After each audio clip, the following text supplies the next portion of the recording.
ብሉይ ኪዳን ስለ ሓደ ይዛረብ ስለ ሓደ ሰብ ይዛረብ ንሱ ድማ ኢየሱስ ክርስቶስ እዩ ሎሚ ድማ ና መጽሐፈ ሳሙኤል ወስደኩም ኣብ ቀዳማይ መጽሐፈ ሳሙኤል ምዕራፍ 2 ካፍል 35 ከም ዝብል ቃል ኣሎ እግዚአብሔር ንንዳ ካህን ኤሊ ወይ ድማ ንካህን ኤሊ ብሳሙኤል ገይሩ ሓደ ቃል ዛሪቡ ኣነ ኸዓ ከም ፈቃደይን ከም ሓሳበይን ዝገብር እሙን ካህን ከተንስኤ ዝብል ቃል እዩ ሪኦም ኣለኹም እግዚአብሔር ንቤት ኤሊ ንንዳ ካህን ኤሊ ገዛ ዝጽመሞን ዝዕጎሶን ዝነበረ ከም ሓሳቡን ከም ልቡን ዘገልግል ወይ ድማ ዝኸይድ ወይ እውን ዝገብር ካህን እሙን ካህን ክሳብ ዘተንስእ ስለዚ እግዚአብሔር ንኤሊ እንታይ ኢልዎ ብሳሙኤል ገይሩ ከም ሓሳበይን ከም ልበይን ከም ፈቃደይን ዝገብር እሙን ካህን ከተንስእ ግዚኡ ንግዚኡ እዚ ቃል እዚ ንሳሙኤል እዩ ሳሙኤል ግን ናይ ኢየሱስ ክርስቶስ ምሳሌ እዩ ሳሙኤል ሰብያ ናይ ሰብ ክሰርሕ ንቡር እዩ ናይ እግዚአብሔር ሓሳብን ናይ እግዚአብሔር ፈቃድን ፈጺሙ ዝኸደግን መንጥራሕ እዩ ኢየሱስ ክርስቶስ እዩ ግብረ ዘውሃብ ከንፈጸምኩ እቲ ዝሃብካ ንስራሕ ፈጺመ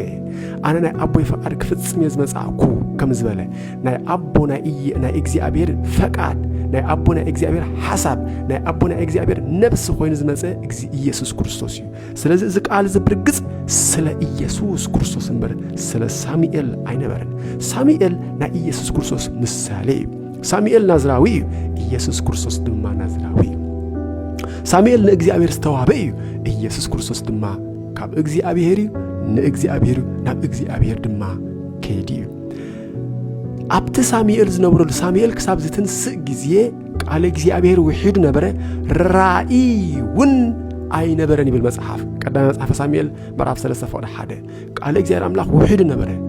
ካብ ሚልክያስ ነቢይ ክሳብ ዮሐንስ መጥምቅ ድማ ንስታት 400 ዓመት ቃል እግዚአብሔር ተቋሪጹ ነይሩ ቃል እግዚአብሔር ውሒድ ይርኢኹም ስለዚ ሳሙኤል ናይ ምን ምሳሌ ናይ ኢየሱስ ክርስቶስ ምሳሌ ስለዚ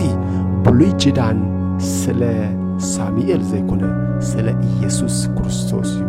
ዝዛረብ ልክዕ ከምቲ ጎይታ ኢየሱስ በዓል ዝብሉ ነዘን መጽሓፍት ናይ ዘለዓለም ህይወት ክትረኽቡ ደሊኹም ትገናጽሉን ኣለኹም ንሳተን ግን ኩለን ብዛዕባ እየን ዝዛረባ ወይ ተፈቅዱ ትምጽኡ ሃበየ ከመ ትረክቡ ህይወት ዘለዓለም ናይ ዘለዓለም ህይወት ክትረኽቡ ግን ክትመጽኡ ኣይፈቅድኩም ስለዚ ብሉይ ኪዳን ስለ ሓደ ሰብ ይዛረብ ንሱ ድማ ኢየሱስ ክርስቶስ እዩ ክንቅጽል ኢና ጸጋ ናይ ጎይታ ምስ መንፈስኩም ይኹን